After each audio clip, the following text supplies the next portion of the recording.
ప్రభుయేసుక్రీస్తు శ్రేష్ఠ నామముల వాక్యాన్ని వీక్షిస్తూ అనేకులకు ఫార్వర్డ్ చేస్తూ సబ్స్క్రైబ్ చేసిన దేవుని పిల్లలైన మీ అందరికీ నా హృదయపూర్వక వందనాలు. ఈరోజు మనం నేర్చుకోబోతున్న పాఠం, గాయాల పాలై పడిపోయినప్పుడు ఆదరించు దిక్కు లేకపోతే అంగలార్పు తప్ప మనకేం మిగలదు. కానీ ఇన్ని గాయాలైనా మనల్ని ఆదరించే దిక్కు మనకంటూ ఉంది అని అంటే మనం నమ్ముకున్న దేవుడే. గాయాలు అంటే శారీరకమైన గాయాలే కాదు, అది మానసికమైన గాయమైనా కావచ్చు. గాయాలు అంటే అది ఆర్థికపరమైన గాయమైనా కావచ్చు. ఏది ఏమైనప్పటికీ మన గాయాలు కట్టువాడు ఆయనే. దేవుని స్తోత్రం, హల్లెలూయా. గాయాలు కట్టే దేవుని దగ్గరికి మనం వచ్చి ఉన్నాం. మనుషులు మనం చూసి చూడనట్టుగా, మనం పడిపోతే చూసి చూడనట్టుగా ఉండొచ్చాము. మనం ఆర్థికంగా, మానసికంగా మనం గత వారం ఎపిసోడ్లో ఏమి నేర్చుకున్నామంటే, మోషే ఇశ్రాయేల్ ప్రజల దగ్గరికి వెళ్ళి మాట్లాడుతున్నప్పుడు వారు మానసిక ఒత్తిడికి, మానసికమైన క్షోభకు గురై మోషే మాట వినరు మొదట. వారు అక్కడ రాయబడి ఉంది నిర్గమకాండంలో మనం చూసుకున్నాం. వాళ్ళు మానసికమైన క్షోభ. కొంతమందికి మానసికమైన క్షోభ నుంచి విడుదల పొందాలంటే ఏం చేయాలో అర్థం కాక రకరకాలుగా బాధపడుతుంటారు. మరికొందరు ఏం చేస్తారంటే, తెలిసిన వారికి, ఆప్తులు అనుకున్న వారికి వారి బాధను చెప్తారు. ప్రియులారా, ఈరోజు నేను చెప్పే సందేశం ఏంటంటే, ఒకప్పుడు నీ పరిస్థితిని చూసి నీ చుట్టూ అనేక మంది బంధువులు, స్నేహితులు చేరి ఉండొచ్చు. ఇప్పుడు నీ పరిస్థితి ఆనాడు నీ బంధువులకి, స్నేహితులకి, శ్రేయోభిలాషులకి ఎంత అనుకూలంగా ఉన్నదో, లేదా ఎంత దగ్గరగా ఉందో, అనేక మంది నీ పేరు చెప్పుకోవడానికి, నీ గురించి గొప్పగా చెప్పుకోవడానికి ఆ రోజుల్లో నువ్వు సమృద్ధితో ఉన్నావు. కాబట్టి నీకు ఎక్కడెక్కడ బంధువులు మొత్తం ఆ రోజు వస్తారు నీ దగ్గరికి. వాళ్ళందరిని చూసుకొని, అమ్మ ఇంత బంధుగణంగా నాకు ఉన్నదా, ఇంత బంధువర్గం ఉందా, ఇంత బలంగా ఉందా నాకు నువ్వు అనుకుని ఉండొచ్చు. కానీ ఈరోజు నీ దిగజారిపోయిన పరిస్థితిని చూసి, నువ్వు ఆర్థికంగా అప్పుల భారంతో పడిపోయిన పరిస్థితిని చూసి, అనేక రకాలుగా నీ దగ్గరకు ఒక మనిషి రావాలంటే ఎక్కడ డబ్బులు అడుగుతారో, ఎక్కడ ఏం అడుగుతారో వీళ్ళు అని చెప్పేసి, కనీసం నీ వైపు చూడటానికి కూడా వాళ్ళ కన్నులు నీ వైపు త్రిప్పటానికి కూడా ఇష్టపడక, నువ్వు మార్కెట్ వీధిలో వెళ్తున్నప్పుడు నువ్వు ఎదురు పడుతున్నావు అనగానే పక్కదారిన నువ్వు ఎక్కడ పలకరిస్తే నీకేమి ఇవ్వాల్సి వచ్చిందో అని చెప్పి పక్కదారిన పోయే మనుషులు అనేక మంది ఉన్నారు లోకంలో. కానీ నువ్వు నమ్ముకున్న దేవుడు అలాంటి వాడు కాదు. నువ్వు నమ్ముకున్న దేవుడు నీ వైపు చూస్తాడు. దేవుని చూపు మన మీద పడిందంటే మన చరిత్ర మారిపోయింది. దేవుని స్తోత్రం, హల్లెలూయా. కీర్తన గ్రంథములో నుంచి, యెషయా ప్రవక్త ద్వారా దేవుడు మాట్లాడిన కొన్ని మాటలు యెషయా గ్రంథములో నుంచి, కీర్తనల గ్రంథములో నుంచి, అదేవిధంగా మొదటి రాజుల గ్రంథం 19వ అధ్యాయములో నుంచి కూడా కొన్ని విషయాలు మనం మాట్లాడుకుందాం. తనేంటంటే, ఏలియా అనే భక్తుని గురించి మనందరికీ తెలుసు. మొదటి రాజులు 19, కీర్తన గ్రంథం 145వ అధ్యాయములో 14వ వచనములో ఒక మాట, యెషయా గ్రంథం 40వ అధ్యాయం. ఈ అధ్యాయాలు తీసి పెట్టుకుంటే చాలు. మొదట యెషయా గ్రంథం 40:29, 2 కీర్తన గ్రంథం 145:15 అలాగే 14, కీర్తన గ్రంథం 147:3, యెషయా గ్రంథం 57:15. మీరు తీయగలిగిన వరకు తీయండి. అదేవిధంగా మొదటి రాజులు 19వ అధ్యాయం.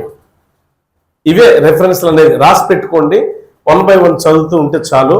మొదట 145వ కీర్తన భాగాన్ని మనం ధ్యానం చేద్దాం. 14వ వచనం, పడిన వారిని చూడండి. అక్కడ ఎంత అద్భుతమైన మాట నేను చెప్పిన. నువ్వు ఆర్థికంగా పడిపోయి ఉండొచ్చు, ఆరోగ్యపరంగా నువ్వు పడిపోయి ఉండొచ్చు, నీ ఫిజికల్ స్టామినా అనేది ఒకప్పుడున్న ఆ బలం ఉడికిపోయి ఉండొచ్చు. ఈరోజు బలహీనరాలు అయి ఉండొచ్చు, నువ్వు బలహీనుడు అయి ఉండొచ్చు. కానీ నా దేవుడు, ఒక్కసారి నేను చెప్తున్నా, ఈ మాట అందరూ నాకు తిరగండి, తర్వాత రిఫరెన్స్ చూసుకోండి. ఒక్క మాట చెప్తున్నా మీకు, దేవుని కను దృష్టి నీ మీద ఉంటే చాలు, నీ శరీర అవయవాలన్నిటి కూడా నూతన శక్తి, నూతన బలం అన్న వస్తాయి. దేవుని కను దృష్టి నీ మీద ఉండాలంటే నీ ప్రవర్తన చాలా ప్రాముఖ్యమైనది. ఆత్మీయ జీవితంలో నీ ప్రవర్తన సరిగా లేకపోతే దేవుని కను దృష్టి నీ మీద ఉండనే ఉండదు. బిడ్డలారా, దేవుడు మనల్ని చూడాలంటే ఏంటో, దేవుడు మనల్ని చూడటంలా ఏంటంటే దేవుడికి కూడా కనికరం ఉంటలా మా పట్ల అనుకుంటూ ఉంటారే. అటు వారందరూ చెప్తున్నా, దేవునికి కనికరం ఉంది కాబట్టే ఈ వాక్యం నువ్వు వింటున్నావు. దేవుని కనికరం ఉంది కాబట్టే ఈ స్థలంలో మీరు కూర్చొని ఉన్నారు. దేవుని కనికరం ఎంత గొప్పదంటే, ఈ వాక్యం బోధించిన తర్వాత, ఈ వాక్యం మీరు విన్న తర్వాత దేవుడు మిమ్మల్ని ఎలా లేపుతాడో విశ్వాసంతో చూడండి. దేవుడు ఎలా అంచెలంచెలుగా నిన్ను ఎదిగేటట్టు చేస్తాడో. నువ్వు నీ శక్తి సామర్థ్యాలన్నీ కూడా ఉడికిపోయినా లేవు, కానీ దేవుని కనుదృష్టి నీ మీద పడితే చాలు. బైబిల్ గ్రంథంలో కీర్తనకారుడు ఒక మాట అంటాడు, యెహోవా యందు భయభక్తులు గల వారి మీద ఆయన కనుదృష్టి నిలబడి ఉండును, లేక నిలిచి ఉండును అంటాడు. దేవుని కనుదృష్టి ఎవరి మీద ఉండిద్దంటే, ఆయనంటే భయము భక్తి గల వారి మీద. అంటే నువ్వు పడిపోయి ఉండొచ్చు. 145వ కీర్తనలో భక్తుడు ఇక్కడ మాట్లాడుతున్న ఒక ఆత్మీయమైన సాక్ష్యంతో కూడుకున్న ఒక ప్రవచనాత్మకమైన సందేశం కూడా అనుకోవచ్చు దీన్ని. ఇక్కడ భక్తుడు రాస్తూ తన అనుభవంలో, ఆత్మీయ అనుభవంలో పొందుకున్న వాటిని గురించి రాయడమే కాదు, ఇది ఇప్పుడు ఈ వాక్యం వినే వారికి ప్రవచనాత్మకమైన సందేశంగా రాశాడు. దేవుడు భక్తుల ద్వారా రాయించిన మాట. 145వ అధ్యాయము 14 వచనాన్ని ఒకసారి చూద్దాం. యెహోవా ఏం చేస్తాడు?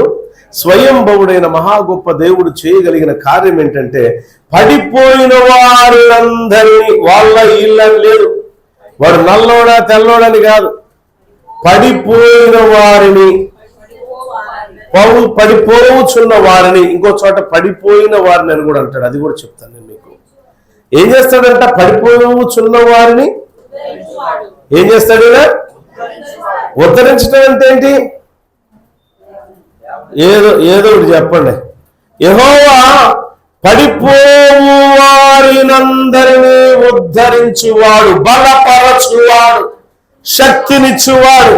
అంటే పడిపోకుండా కాపాడేవాడు, రక్షణిచ్చువాడు, నిలబెట్టువాడు, నడిపించువాడు, శక్తినిచ్చువాడు, బలపరచువాడు. ఉద్ధరించడం అంటే నీ శరీర అవయవాలు ప్రతి భాగం కూడా నూతన శక్తితో, నూతనమైన బలంతో పడిపోతున్న నిన్ను పడిపోకుండా నిలబెట్టువాడు అని అర్థం. చాలా మంది మనం పడిపోయే పరిస్థితి చూసి హేళన చేస్తూ ఉంటారు. అయిపోయింది, ఇంకేముంది, రాంకోటే పని అయిపోయిందిరా బాబు, మొన్నటి దాకా అని అన్నాడు, అయిపోయింది. కార్లు గీర్లు అన్నాడు, నగలు నట్ర అన్నాడు, మొత్తం అయిపోయింది, మొత్తం అమ్ముకుంటున్నాడు. ఎంత పండగ చేసుకుంటారో శత్రువులు. ఆ పండగ ఆ క్షణమే వారికి, పండగ ఆ క్షణమే వారికి. ఆ తర్వాత వారి ప్రతి అడుగు దండగే. పండగ కాస్త ఏమైపోయిందట? దండగ. ఎందుకు తెలుసా? పడిపోతున్న తన సేవకుడు, పడిపోతున్న తన యొక్క బిడ్డను దేవుడు ఉద్ధరించువాడు, పునర్నిర్మాణము చేయవాడు అని అర్థం. ఉద్ధరించుటానగా పునర్నిర్మాణం అంటే ఏంటి? పడిపోబోతున్నా, కూలిపోబోతున్నా వాటిని మన పునర్నిర్మించి, అది పడిపోకుండానే వాటికి నూతన శక్తినిచ్చువాడు దేవుడు. మనం అనుకుంటాం చాలా సందర్భాలు, ఇంకేముంది మన జీవితం అయిపోయిందిరా బాబు, మరి కాలం అయిపోయింది, నా శరీర బలహీనత. గత రాత్రి సడన్ గా జ్వరం వచ్చినట్టుంది.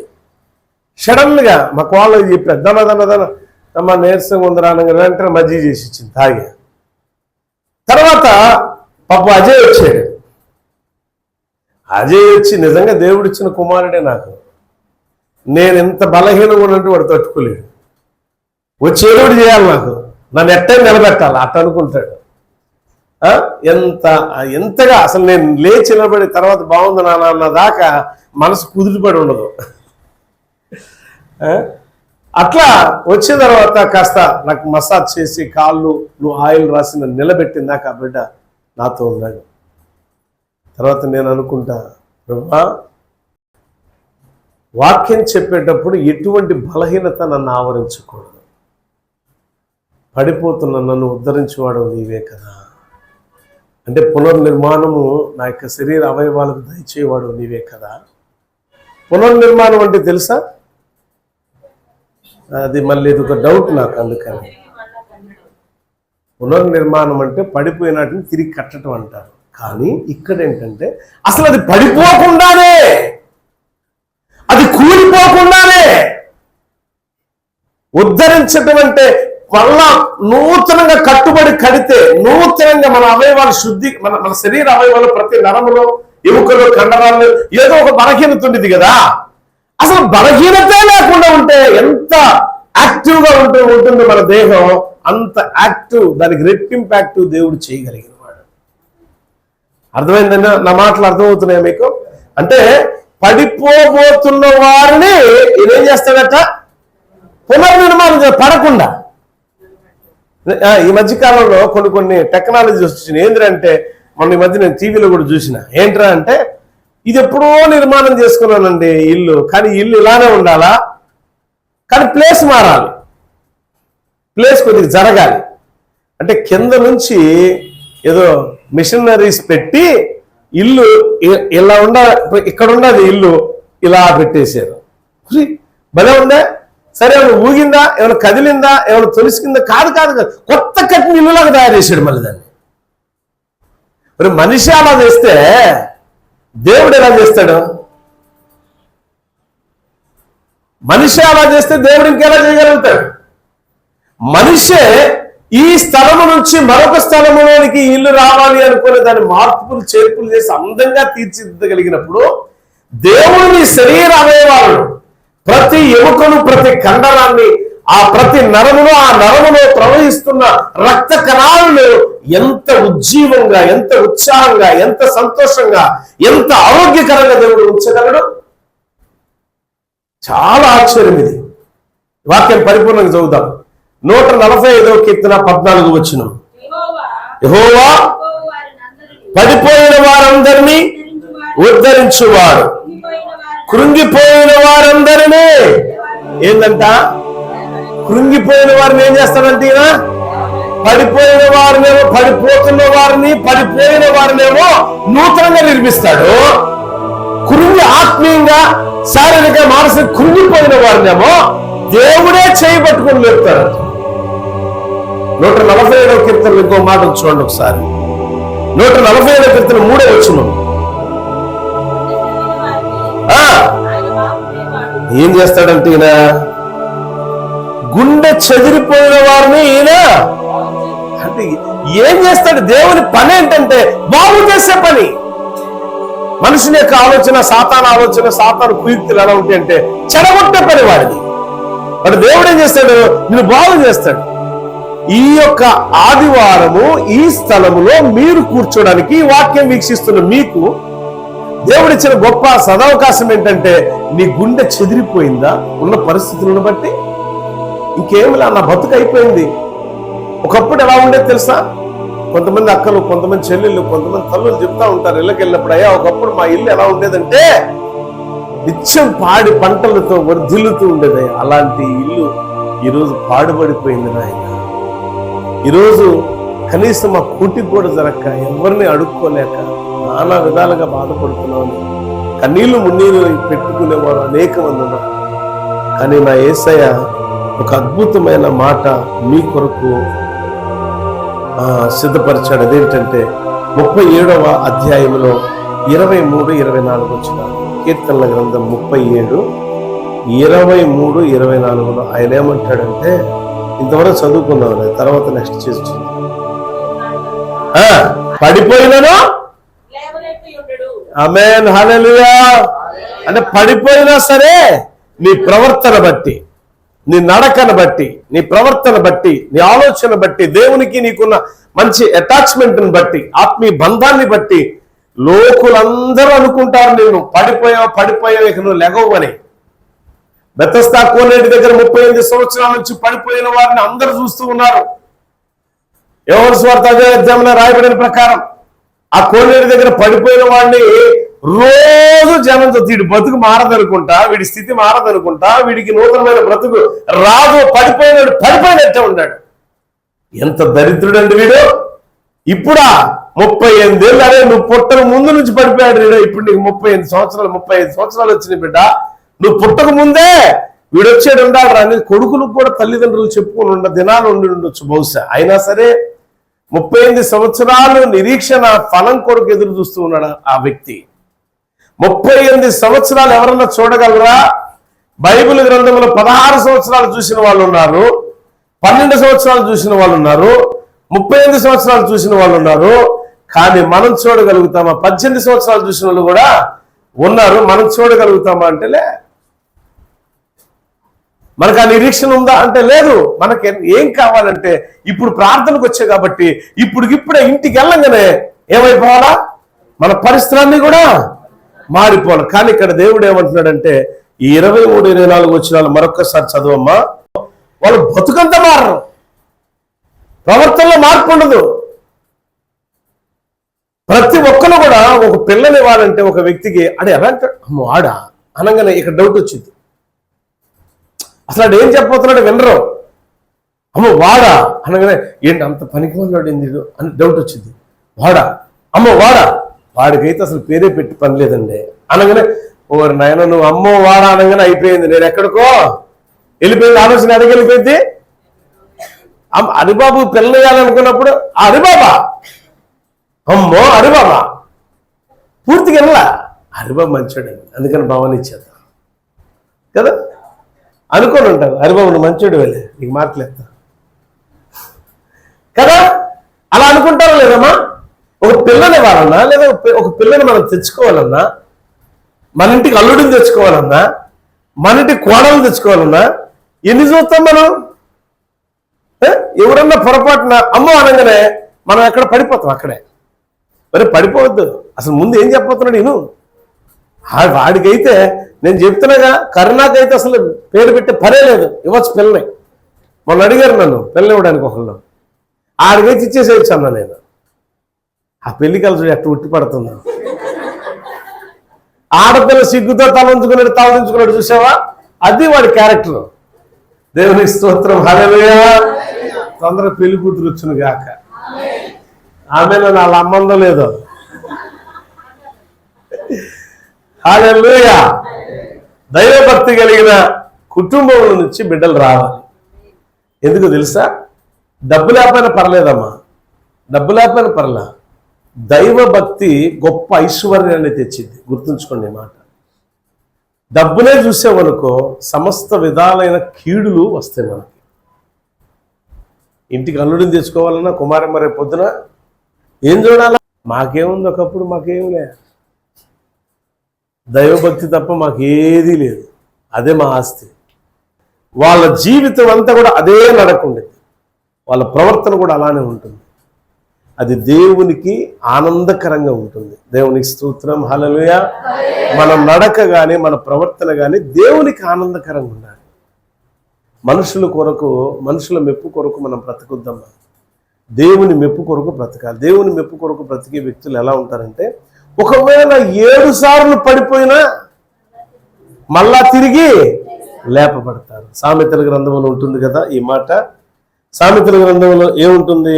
24:16లో నీతిమంతుడు 7 మార్లు పడినా, ఎన్నిసార్లు అంట? 7 మార్లు పడినా తిరిగి లేపబడతాడంతే.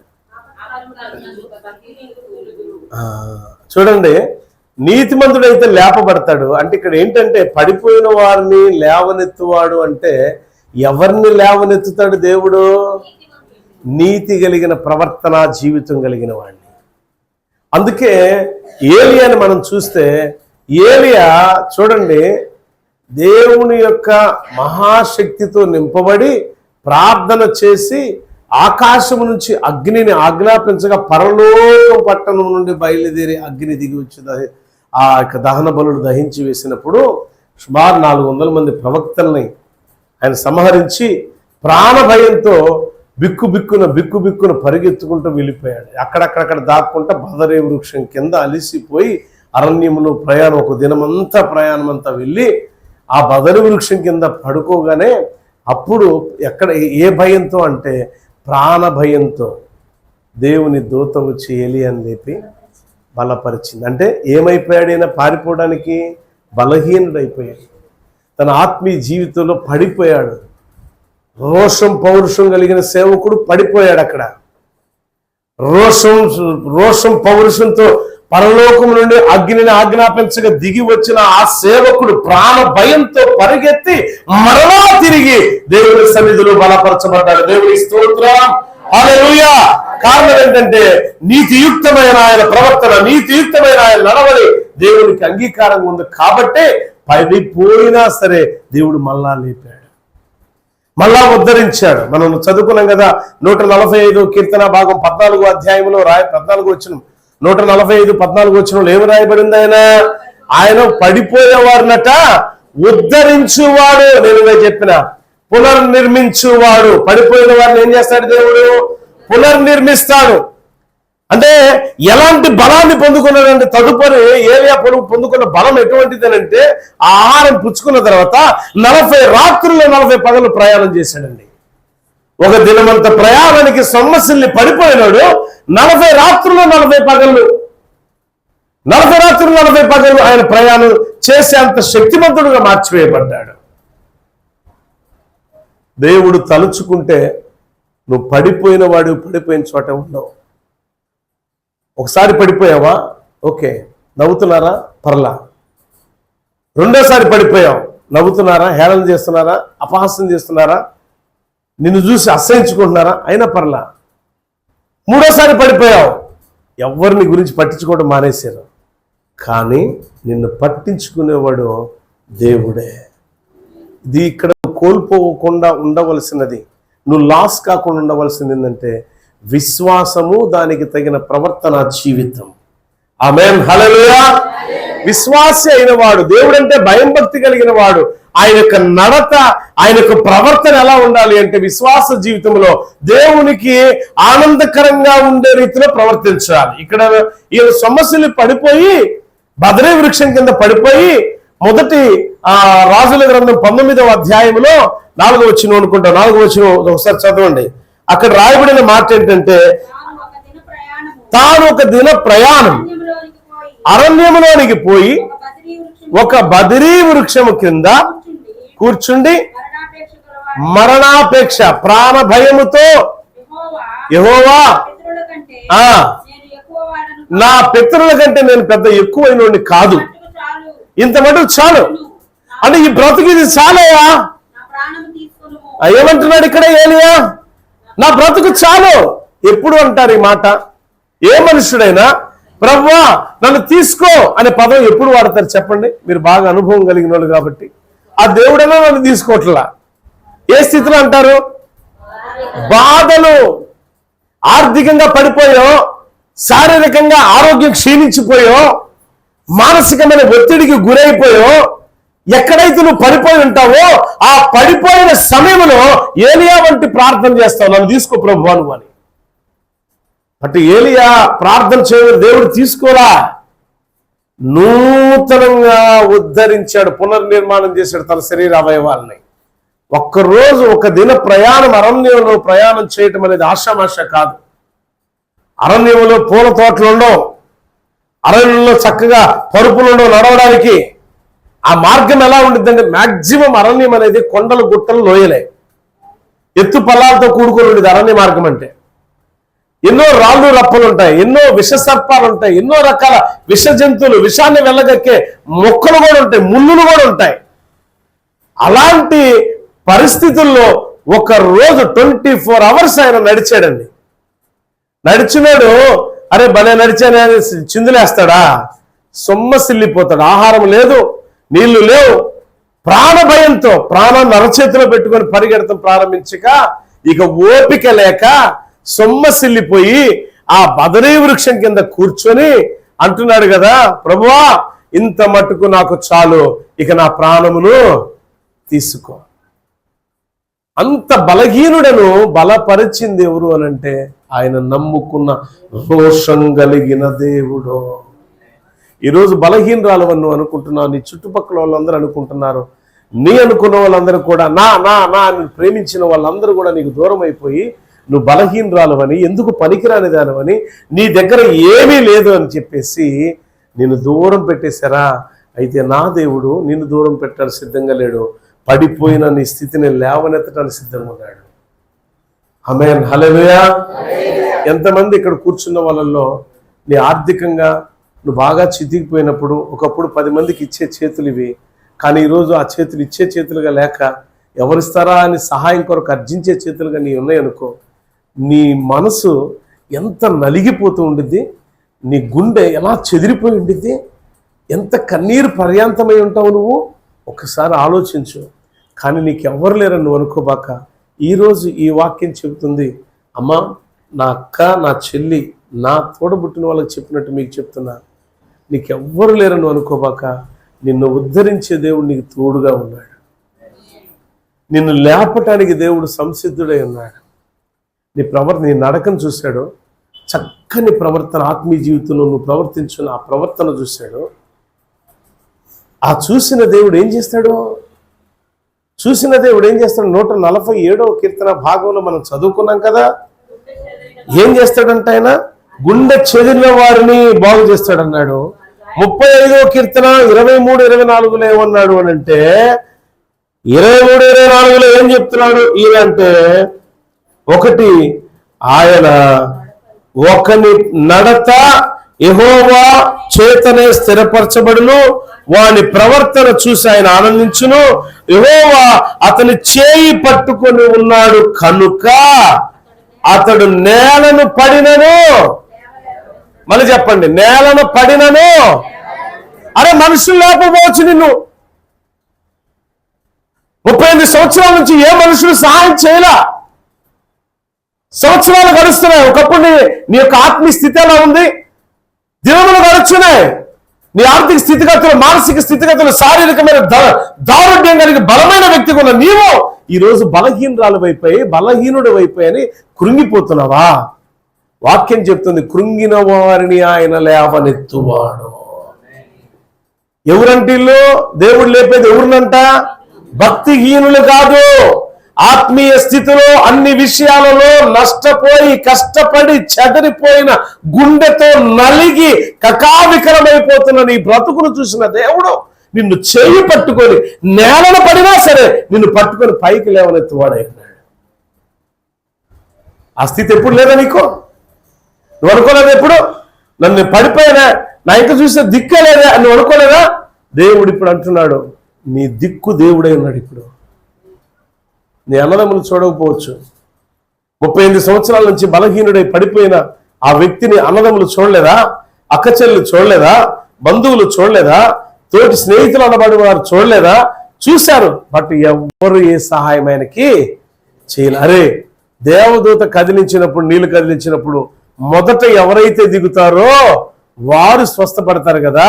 ఇదిగో ఈ వ్యక్తిని పట్టుకొని మనవాడు కదా, మన అన్న కదా, మన తమ్ముడు కదా, మన స్నేహితుడు కదా, చిన్నప్పటి నుంచి మనతో కలిసిమెలిసి తిరిగినవాడు కదా, ఇది మనం రేపైనా సరే సంసిద్ధులే అందరికంటే ముందు ఇతన్ని ఆ కోరిట్లో దించేద్దాం, బాగుపడతాడు, మనలాగా జీవిస్తాడు అనుకోవాలి కదా. ఏ అన్న అనుకోలా, ఏ తమ్ముడు అనుకోలా, ఏ చెల్లి అనుకోలా, ఏ అక్క అనుకోలా, దారిని పోతున్న స్నేహితులు అనుకోలా, ఆప్తులు అనుకున్న వాళ్ళు అసహించుకున్నారు. అయినా సరే దీనుడుగా దేవుని వైపు చూస్తూనే ఉన్నాడు. 38 సంవత్సరాల చరిత్రకు యేసయ్య రాకడతో ఫుల్ స్టాప్ పడిపోయింది. ఏ మనుషుడు లేపలేదు, కానీ యేసయ్య రాక ఆయన జీవితంలో నూతనమైన ఉజ్జీవం వచ్చేసింది. ఆ యేసయ్య రాకతో ఆయన ఉద్ధరించబడ్డాడు, అంటే పునర్నిర్మించబడ్డాయి అవయవాలు. ఎప్పుడైతే దేవుని దూత ఏలియా దగ్గరకు వచ్చిందో పునర్నిర్మించబడ్డాడు. ఎలా అంటే, ఒక రోజు దిన ప్రయాణానికి సొమ్మసిల్లిపోయిన ఏలియా 40 రోజులు 40 రాత్రులు 40 పగళ్ళు నడిచేంత గొప్పగా బలాన్ని పొందుకున్నాడు. ఆఖరికి ఏలియా స్టేజ్ ఏమైంది తెలుసా? ఒకరిని రాజుగా అభిషేకించాడు, ఒకరినేమో తన తోటి సేవకుడిగా లేక ప్రవక్తగా అభిషేకించాడు. అంతేకాదు ఆయన అనేక అద్భుతాలు చేసుకుంటూ పోయి దుప్పటి తీసుకొని యోర్దాను దగ్గర కొట్టగానే 2 పాయలు అయిపోయింది, నడిచి అవతలికి వెళ్ళిపోయాడు. ఆయన ఏమైంది లాస్ట్ కంటే, దేవుని దూతలే వచ్చి ఏలియాను పట్టుకొని పరలోకానికి మరణమే రుచి చూడకుండా తిరిగి తీసుకెళ్ళిపోయారు. చూడండి, నేను చచ్చిపోతాను అని అంటే చావే లేకుండా చేశాడు దేవుడు ఏలియాకి. అంటే పడిపోయిన ఆత్మీయ స్థితిని ఎంత పునర్నిర్మాణం చేశాడు, ఎంతగా ఉద్ధరించాడు దేవుడు. ఈరోజు నిన్ను కూడా దేవుడు లేవనెత్తడానికి సిద్ధంగా ఉన్నాడు. అయితే దేవునికి కావాల్సింది ఏంటంటే నీ నడత, నీ ప్రవర్తన ఎలా ఉండాలి? దేవుని దగ్గర చాలా ఒబీడియంట్గా ఉండాలి, చాలా తగ్గింపుతో ఉండాలి. నువ్వు నడిచే నడక ఇతరులు విమర్శించే రీతిలో ఉండకూడదు. నీ ప్రవర్తన ఇతరులు ఎత్తి చూపించే రీతిలో నువ్వు ఉండకూడదు. గుండె చెదిరిన నీ బ్రతుకును బాగు చేయవాడు, పడిపోయిన నీ పరిస్థితిని దేవుడు లేవనెత్తి. అలా లేవనెత్తబడాలంటే నడత, ప్రవర్తన, భయభక్తులు కలిగిన జీవితంలో, విశ్వాస జీవితంలో భయము భక్తి ఉండాలి. నీ నడత, నీ ప్రవర్తన జాగ్రత్తగా ఉంటే చాలు. పడిపోయిన నీ స్థితులన్నీ కూడా దేవుడు మార్చేస్తాడు. ఇక్కడ ఎవరైతే అయ్యా ఒకప్పుడు మా కుటుంబం ఇలా ఉండేది, ఈరోజు మేము పడిపోయాము అని అనుకుంటున్నారో వాళ్ళు మాత్రమే మోకరించండి. దేవుడు మిమ్మల్ని లేవనెత్తడానికి సిద్ధమున్నారు. మీరు కూడా మోకాలుంచు ప్రార్థన చేసుకున్నాం. దేవుడే మనం లేపుతాడు. మహాగణుడా నీ కొండనాలు. వంచబడిన ప్రతి మోకాలు ప్రభువా నీ మహిమార్థమై ఆ కాళ్ళు నడిపించబడాలి. నడతలో పరిశుద్ధత, ప్రవర్తనలో పరిశుద్ధత, నీ యందు భయభక్తులు కలిగి నీ కన్ను దృష్టి వారి మీద పడేంతగా వారి ప్రవర్తన గాని, నడక గాని, నడత గాని, మాట గాని, క్రియలు గాని ఉండులకు సహాయం దయచేయండి. బలహీనులు ఎవరైనా ఉంటే బలపరచండి అయ్యా. శక్తిహీనులు, సమస్యలిపోయిన వారు ఎవరైనా ఉంటే లేవనెత్తండి అయ్యా. నీ కరుణాహస్తం తోడుగుంచి బలపరిచి స్థిరపరిచి నీలో నిత్య ఆనందముని బిడ్డలు కలుగు చేయమని ఈ వాక్యాన్ని వీక్షిస్తున్న వారు, సబ్స్క్రైబ్ చేసిన వారు, ఫార్వర్డ్ చేసిన బిడ్డలను మీరు దీవించండి. ఎవరు ఎటువంటి కోర్టు తగాదాల్లో ఉన్న, స్థల వివాదాల్లో, పొలం వివాదాల్లో, అన్నదమ్ముల ఆస్తుల వివాదాల్లో ఎటువంటిదైనా సరే శాంతియుక్తంగా సమాధానకరంగా పరిష్కారం చేయండి. అనారోగ్యంతో బాధపడే వారికి ఆరోగ్యం దయచేయండి. ఉద్యోగం లేని వారికి ఉద్యోగం దయచేయండి. నిశ్చయముగా ఉద్యోగం దయచేయబడుగా. గర్భఫలం లేని వారికి నిశ్చయముగా గర్భము తెరవబడి ఫలమును అనుగ్రహించబడుగా. వివాహం జరిపించబడిన బిడ్డలు అయా జ్ఞాపన సంఘములో వివాహం కొరకు ఎదురు చూస్తే యవన బిడ్డలు ఉన్నారు. వివాహములు జరిపించండి, సహాయం దయచేయండి. శ్రేష్టమైన దీవెనలతో సంఘాన్ని వీక్షిస్తున్న బిడ్డలను నింపమని నీ కరుణాహస్తం తోడు ఉంచండి. గుండె చెదిరిన వారిని మీరు బాగు చేయండి. నీ సత్య సాక్షులుగా నిలబెట్టుకోమని యేసు నామములో అడుగుచున్నాము. ఆమేన్. Praise the lord. God bless you all. దేవుడు మిమ్మల్ని మీ కుటుంబాలు దీవించును గాక. మర్చిపోకండి, సబ్స్క్రైబ్ చేయండి, అనేకులు ఫార్వర్డ్ చేయండి. ఈ మెసేజ్ ద్వారా అనేకులు ఆత్మీయులు పొందులాగున మీ వంతుగా మీరు సహకరించండి. God bless you all.